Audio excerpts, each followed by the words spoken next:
हाँ सर। है ना। देखो ए मैंने यहाँ पर केवल ये की बात बताई। दूसरा मैंने आपके सामने रखा धर्ममेक समाधि और धर्ममेक समाधि के जो लाभ है वो क्या है, उसके बारे में हमने यहाँ पर बात बताई। तो आपने देखा होगा कि 4.29 से लेकर 4.34 के अंदर तीन कॉन्सेप्ट बड़े महत्वपूर्ण है। एक है धर्ममेक समाधि कैसे प्राप्त होती है वो, दूसरा है धर्ममेक समाधि का लाभ क्या है वो, और तीसरा है केवल ये की स्थिति का वर्णन करें। यदि मैं आप लोगों को पूछूं कि सर मैं भी धर्ममेक समाधि को प्राप्त करना चाहता हूँ, तो उसके लिए महर्षि कहते हैं कि आपके अंदर विवेक ज्ञान होना चाहिए। यदि मैं आपको पूछूं कि विवेक ज्ञान की प्राप्ति कैसे होती है, तो आप लोग मुझे क्या जवाब दोगे? विवेक ज्ञान की प्राप्ति कैसे होगी?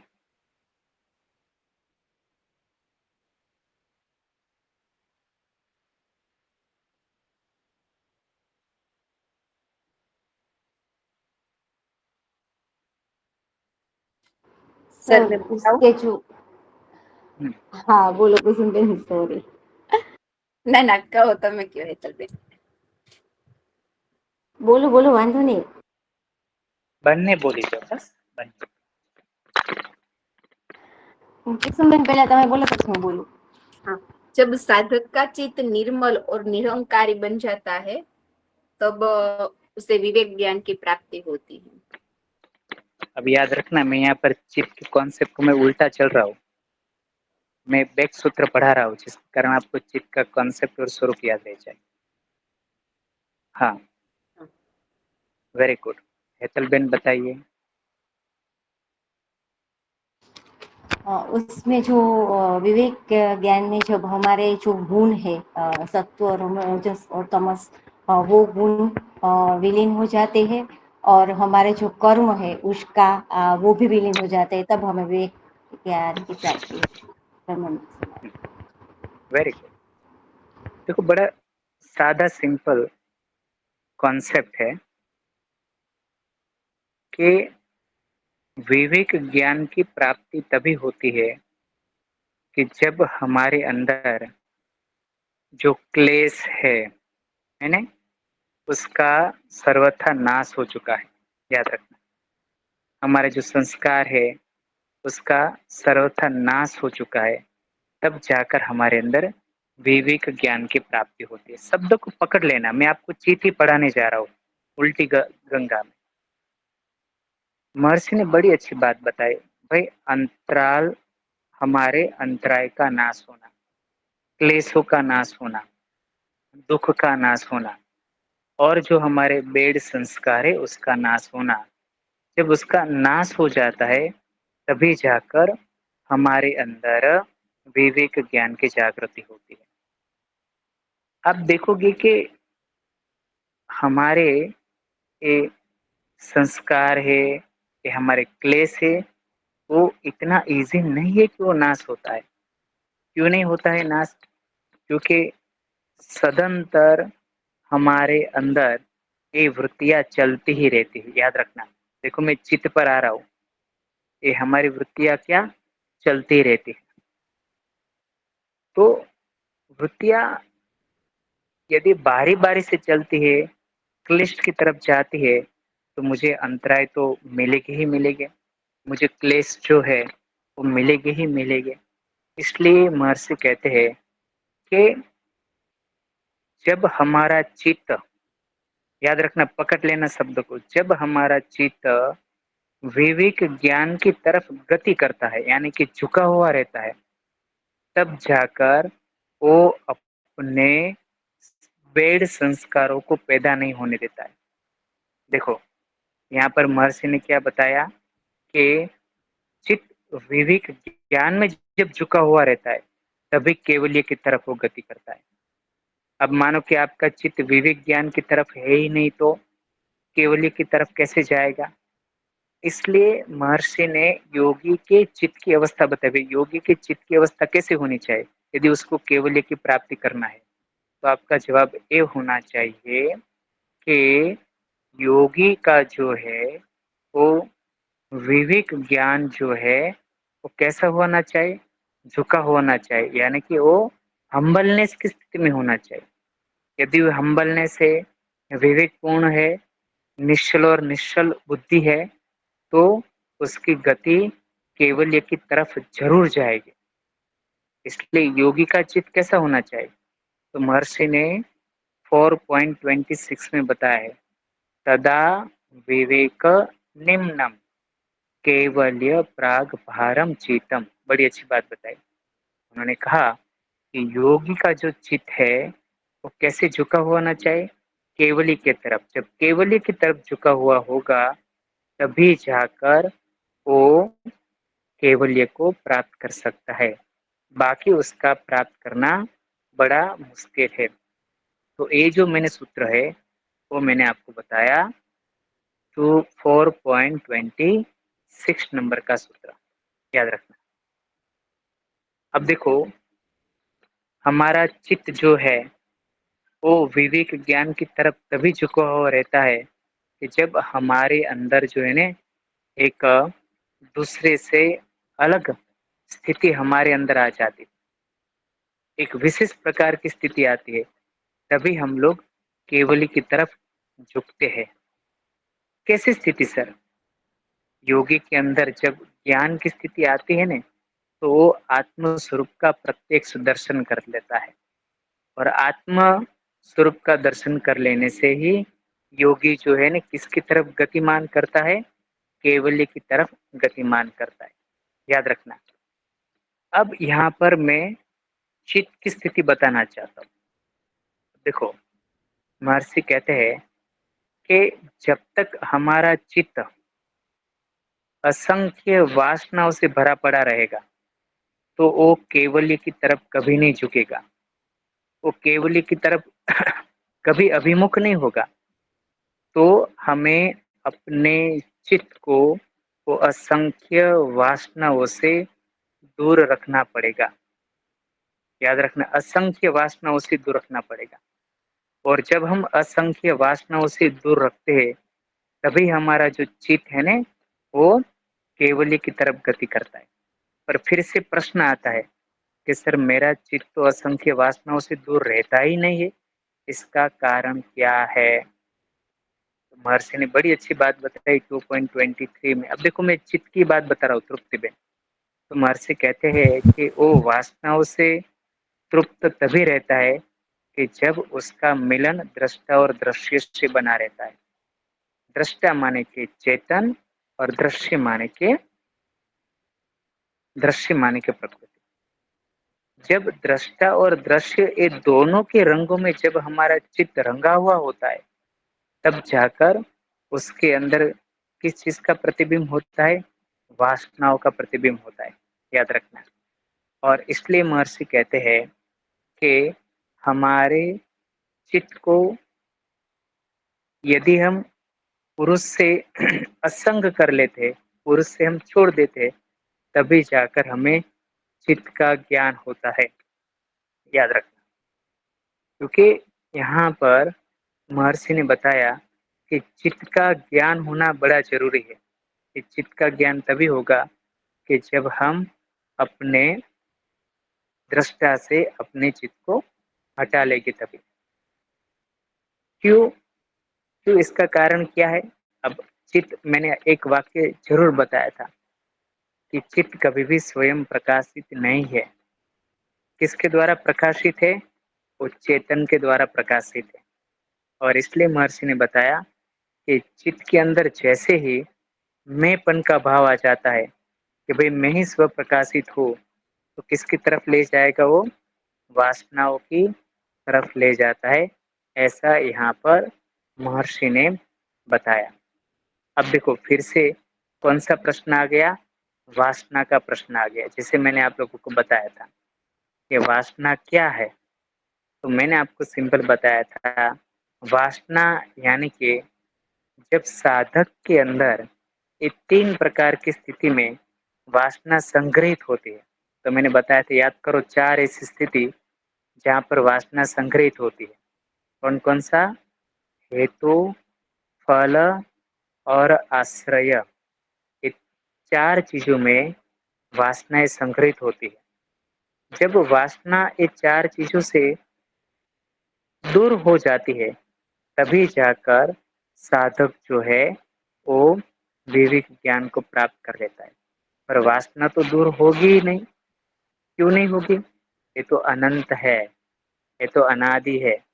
और जब तक मैंने आपको बताया था, जब तक हम अपने आप को प्राणी में रहने की इच्छा रखते हैं, जीवन की इच्छा रखते हैं, नित्य की इच्छा रखते हैं, अनादिकाल से हम रहने की इच्छा रखते हैं, तो ये वासनाएं अनादिकाल से हमारे साथ आती ही रहती है, ऐसा महर्षि ने बताया।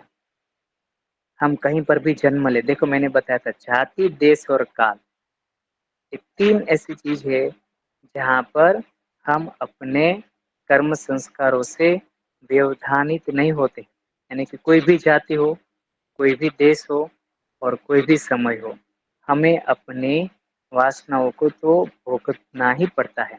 याद रखो मैंने आपको बताया था। और फिर मैंने एक चीज बताई थी, स्मृति और संस्कार दोनों एक है। तो हाँ, ये दोनों ही एक है। अब प्रश्न यहाँ पर ऐसा आता है कि सर वासना कैसे पैदा होती है? तो याद करो मैंने बताया था, कौन बताएगा?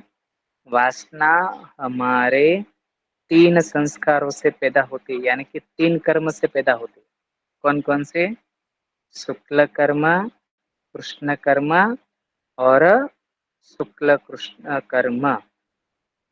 और जब योगी के कर्म होते हैं, अशुक्ल और अकृष्ण कर्म, तब महर्षि कहते हैं उस समय हमारी वासना पैदा नहीं होती है। तो हमें कैसे कर्म करना चाहिए? योगी के कर्म करना चाहिए।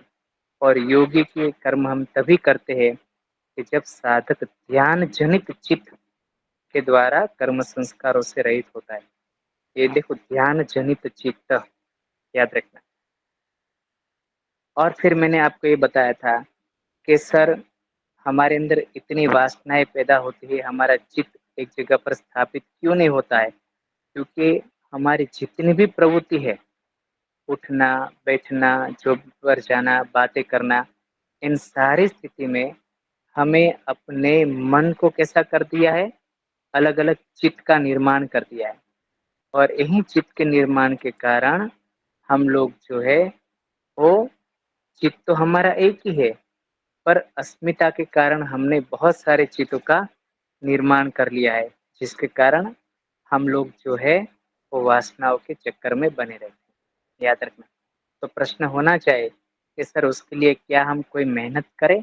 तो हाँ, महर्षि ने कहा जात्यांतर परिणाम प्रकृतिया पुरातन। तो आपको अपनी प्रकृति को बदलना पड़ेगा, अपनी जाति को बदलना पड़ेगा। यानी कि रजस जाति में से सत्व जाति में चला जाना है, तमस में से रजस में जाना है। तो क्या सर उसकी इसके लिए कोई पद्धति बताई है? तो महर्षि ने यहाँ पर 5 ऐसी पद्धति बताई जिसके द्वारा आप सिद्धियों को प्राप्त कर सकते हो। तो मैंने बताया था, जन्म से सिद्धि, औषधि से सिद्धि, मंत्र से सिद्धि, तप से सिद्धि और महर्षि ने कहा समाधि से सिद्धि। इतना क्लियर हुआ आपको? देखो मैंने उल्टा पूरा पढ़ा दिया। ये हाँ क्लियर सर। क्यों? हाँ सर। हाँ। राइट। तो हमने आई थिंक 2 बार करवा दिया। जो जो हाँ मैंने लिखाया है उसको हाँ। प्लीज याद रखना। मेरा ये। इतना ही कहना है आपको। हाँ सर। ठीक है? हाँ। है ना? और कोई प्रश्न हो तो पूछो। नहीं सर। आपने 2 बार रिवाइज कर दिया अब। हम्म, तो अब हम रीडिंग करेंगे तो अच्छे से हो जाएगा। अभी हाँ वो क्या है आप सर, रीडिंग 2 पेपर करो। है ना। हाँ, 2 पेपर है ना सर। तो अभी हम इस हम्म हिसाब से तैयारी कर रहे हैं। हम्म।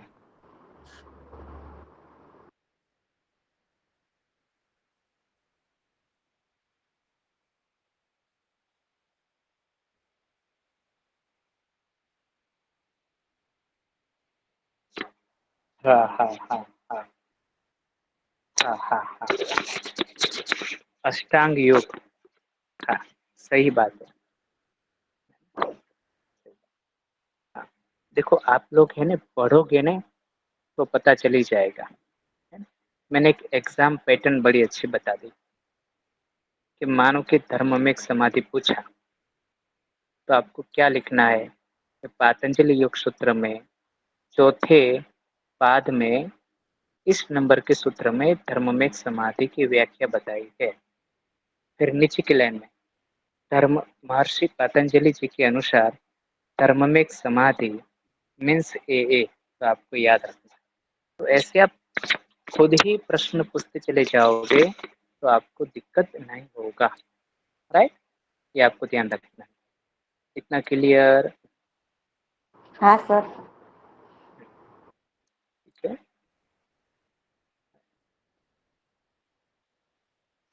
कोई प्रश्न हो तो पूछो मुझे।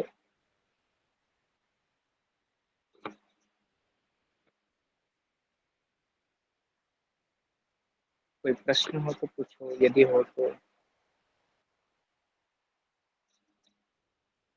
आप लोगों को मुझे ऐसा लग रहा है कि समझ में तो आया होगा ना आपको केवल ये। हाँ सर, समझ में तो आ गया, लेकिन अभी सब डर ऐसे रह रहे कि जब लिखना होगा तब आएगा कि नहीं। अभी सब लोग को ऐसे आप समझाते हो ना तो सबको अच्छे से समझ आ जाता है, लेकिन जब लिखना देखते हैं ना तब थोड़ा आपने जो बोला था ना कि फिलोसॉफिकल है तो वो वहां पे थोड़ा हार्ड लगता है। बाकी आप जब समझाते हैं तो क्लियर कट आ जाता है समझ में।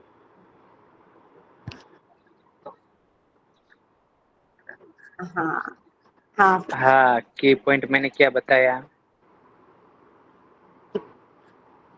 पहले आप ये जो है पतंजलि योग सूत्र में ये सूत्र का रेफरेंस दो और उसके बाद स्टार्ट करो कि महर्षि पतंजलि ने ये बताया, वहां से थोड़ा स्टार्ट करेंगे तो उस हिसाब से जो आंसर है वो मास्टर लेवल का लगेगा। रेफरेंस वहां पे परफेक्ट देना पड़ेगा सूत्र का, तो उसे हाँ, पता चला कि ये इंसान है, वो जो कैंडिडेट है वो जानता है कि यहाँ से उसने लिया है, तो थोड़ा ये आपके रेट। फाइनल एग्जाम तो नहीं है रविवार को? नहीं सर, वो मिड टर्म है। अच्छा, मिड टर्म एग्जाम। हाँ सर, तो फाइनल यहाँ पर शायद मिड। सर जुलाई लास्ट वीक या अगस्त फर्स्ट वीक में होता है। अच्छा, ठीक है, अगस्त सितंबर अक्टूबर। हाँ नहीं, जुलाई अगस्त। जुलाई अगस्त। हाँ, जुलाई का लास्ट वीक होता है या फिर अगस्त का फर्स्ट वीक ऐसा होता है। हम्म। अभी सर क्या है कि हमारी पहले ऐसा था, पहले और दूसरे सेम में कि एक एक पेपर की एग्जाम होती थी, लेकिन थर्ड सेम से हमारी दो दो पेपर की एग्जाम होती है। जैसे कि अभी जो हमारी एग्जाम है तो वो पेपर 1 और पेपर 2 है। तो पेपर 1 का जो अप्लाइड होगे उसका भी प्रिपेयर कर रहा है। पेपर 2 में आपका पूरा सिलेबस है कि हॉट भी काफी हो गया है और योगोसिस काफी सारा हो गया है। तो मतलब काफी सारा सिलेबस इस बार है, तो सब लोग उस हिसाब से पढ़ाई करते हैं, वेटेज के हिसाब से। लास्ट आप लोगों के तो एग्जाम हो गए थे हाँ सर, तब 2 और 3 केवली थी। बात के। हाँ, 2 और 3 थी। और उसमें भी ऐसा हुआ था सर कि आई थिंक वो आईडीवाई का कोई प्रोटोकॉल था ना, मैं तो नहीं आई थी, लेकिन तब उस टाइम नहीं था तो तभी एक पेपर लिखने दिया था। और नेक्स्ट जब लास्ट टाइम था तभी सबने ऐसा ही कुछ किया था, एक एक पेपर लिखा था, उस तो हिसाब उसमें से कुछ केवली था। बात उसमें केवली बात पूछा था। हाँ सर, पूछा था, मैंने एग्जाम नहीं दी लेकिन डिस्कस हुआ था तब सबने बताया था कि कुछ हिसाब क्वेश्चन कैसे आए थे वो। मैंने एग्जाम नहीं दी, मैं नहीं आ पाई। अच्छा, क्या क्या क्वेश्चन आए थे जिन लोगों ने दिया था? उर्वशी बेन, नेहल बेन, आप लोगों को पता हो तो। मैंने एग्जाम नहीं दिया है सर, इसलिए। उसको पूछा था कि वो 5 सिद्धि में से 2 सिद्धि का वर्णन कीजिए और 5 सिद्धि के नाम लिखे, ऐसा पूछा था। और वो ओके, वाला पूछा था, प्रकृति या पुरात वाला। હા પ્રકૃતિ અપુરાત પણ હતું, નિર્માણ ચિત્ત પણ હતું. बराबर।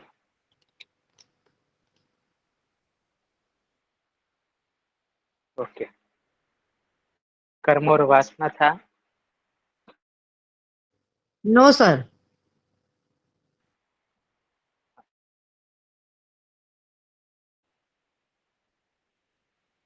हेलो, ना सर। अच्छा, कर्म और वासना नहीं था ना। ये तीन ही क्वेश्चन थे, 5 सिद्धि, निर्माण चित्त और प्रकृति पूरा। ये तीन ही सूत्र थे ने, એટલે तीन ही कंटेंट थे ने प्रश्न। हाँ हाँ सर, यही थे। 5 सिद्धि के खाली नाम पूछे थे और 2 ही का वर्णन पूछे थे तो इजी हो गया होगा आपको। सर, लेकिन हमने वो पेपर नहीं दिया था, वो वाला दिया था, दूसरा था ना वो। ऐसा क्यों? एक ही देना था वो, उसने बोला था कि एक ही कंपलसरी, एक ही देना पड़ेगा, 2 नहीं दो दे महीने सकते से क्यों? ज्यादा। उस टाइम सर 2 पेपर रहते थे हमारे, इन पेपर 2 और पेपर 1। अरे 3 था इस बार। तो 2 या 3 दोनों में से सिर्फ एक ही लिखना है, ऐसा हमको इंस्ट्रक्शन दिया गया था। तो जनरली सबने पता नहीं अभी अपनी मर्जी के साथ लिखा था सबने। अब 2 लिखा था मैंने, तो फर्स्ट टाइम 2 ही पेपर लिखा। अभी इस टाइम अभी हमारा है 1 और 2। 1 और 2, ओके।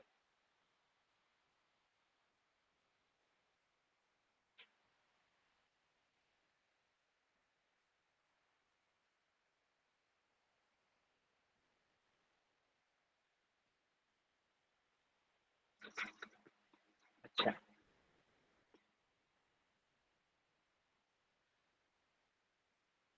तो ठीक है, और कोई प्रश्न हो तो पूछो प्लीज, ना हो तो क्लास की समाप्ति करें।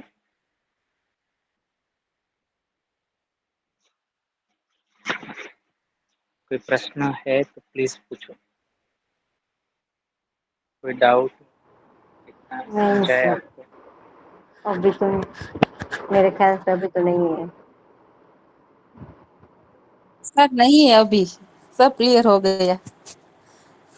हम्म।